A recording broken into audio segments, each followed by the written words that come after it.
அதாவது வந்து இப்போ இந்த குரல் பெண்கள் குரல் அப்படிங்கிறது ஒரு ஒற்றை குரல் இல்லை, எல்லாருமே சேர்ந்து தான் வந்து சொன்னாங்க. கடந்த மாதம் நான் கோவைக்கு வரும் பொழுது இந்த மாதிரி வந்து எங்கள் பகுதிக்கு வந்து பேருந்து வரவில்லை என்கின்ற ஒரு பெட்டிஷன் கொடுத்துருந்தாங்க. அந்த பெட்டிஷனை எடுத்து நாங்கள் வந்து மாண்புமிகு முதல்வர் அவர்களுக்கு அனுப்பி வச்சு சம்மந்தப்பட்ட துறைக்கும் நாங்கள் அனுப்பி வச்சுருந்தோம்.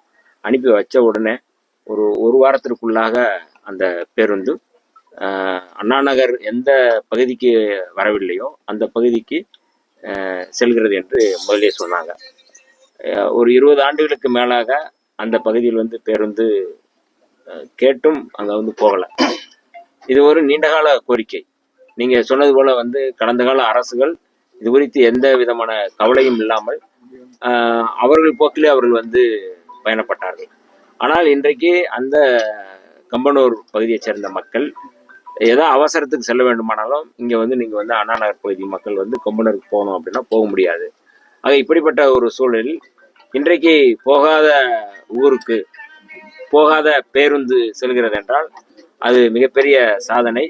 இதை நிகழ்த்திய மாண்புமிகு முதல்வர் அவர்களுக்கு நன்றி தெரிவிக்கிறார்கள் மக்கள். நாங்களும் வந்து இதில் வந்து அந்த நன்றி தெரிவிக்கின்ற விதமாகத்தான் மாண்புமிகு முதல்வர் அவர்கள் கடந்த வாரம் என்னை அழைத்து நல்ல முன்னெடுப்பு, இது மாதிரியான முன்னெடுப்பு தொடர்ந்து செய்யணும் அப்படிங்கிறத வந்து மாண்புமிகு முதல்வர் அவர்களே வந்து சொன்னாங்க.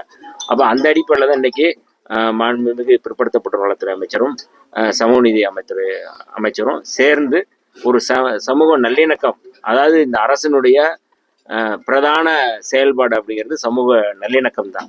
அந்த அடிப்படையில் இதுவரை வந்து இதுகாரம் வந்து கடந்த கால அரசுகளில் இந்த மாதிரி 2 அமைச்சரும் சேர்ந்து ஒரு செயல் திட்டத்தை நடைமுறைப்படுத்துறாங்கன்னா அப்படி இல்லை. ஆனால் இதை இன்னைக்கு வந்து செஞ்சிருக்கிறோம். ஒரு மிக முக்கியமான முன்னெடுப்பு. இது தொடர்ந்து செயல்படும். இந்த மாதிரியான அதாவது வந்து வெறுமனே வந்து ஒரு வெறுப்பு அரசியலை விதைக்காமல் ஒரு நல்லிணக்கத்துக்கான ஒரு முன்னெடுப்பாக தான் நம்ம வந்து பார்க்குறோம். அந்த வகையில் நாங்கள் 2 பேரும் வந்து இதை வந்து பார்வையிட்டிருக்கோம்.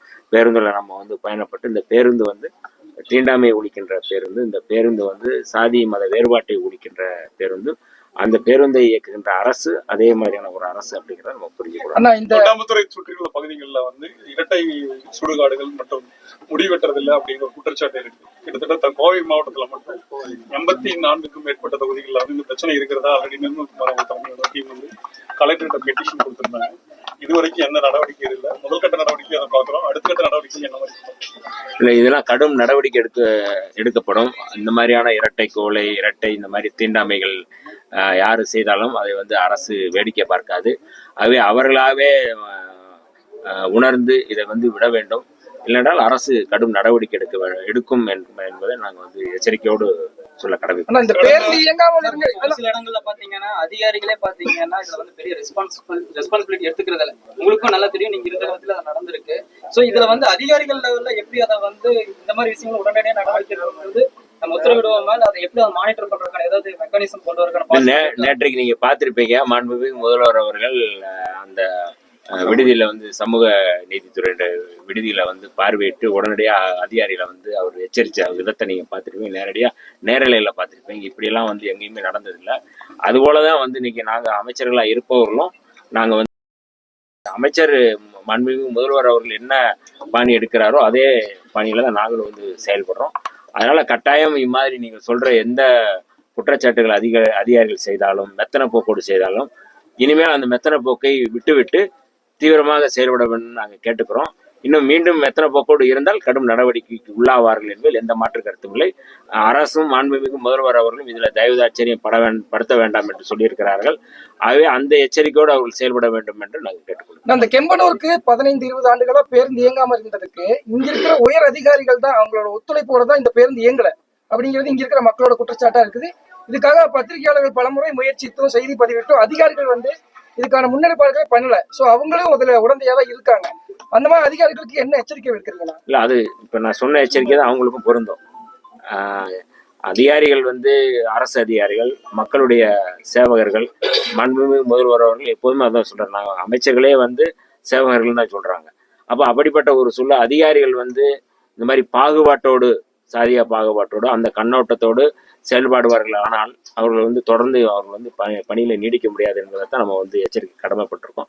ஆகவே அவர்களாகவே அந்தந்த பகுதியில் வந்து இந்த மாதிரி பிரச்சனை இருக்குன்னா அவர்களே வந்து முன் வந்து இந்த வேலையை செய்யணும் அப்படிங்கிறத நாங்கள் கேட்டுக்கிறோம். இந்த கடந்த காலத்தில் விட்டுருங்க, இப்போ இனிமேலாவது தீவிரமாக என்ன அரசு என்ன சட்டத்தின் அடிப்படையில் இருக்கோ அதை செயல்படுத்த வேண்டும், நடைமுறைப்படுத்தணும். புதுசாக நடைமுறைப்படுத்தணும்னு சொல்லல, ஏற்கனவே இருந்ததை நடைமுறைப்படுத்தணும் அப்படின்னு. நன்றி தம்பி.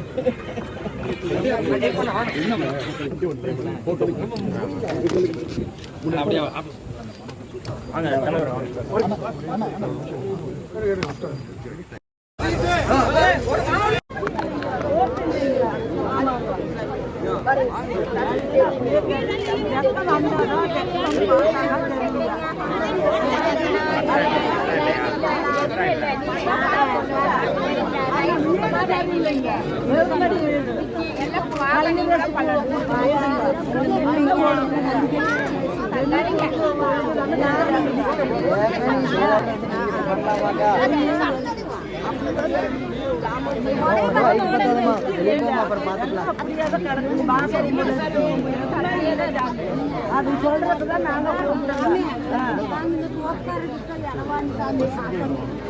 கலக்கட்டாளி போட்டு வாங்கினா இன்னும் அந்த கையெழுத்து போடாம அப்படியே வச்சிருக்கிறாங்க. இந்த வழி கையெழுத்து போடாம அப்படியே கொஞ்சம் பண்ணி கொடுத்தாங்க.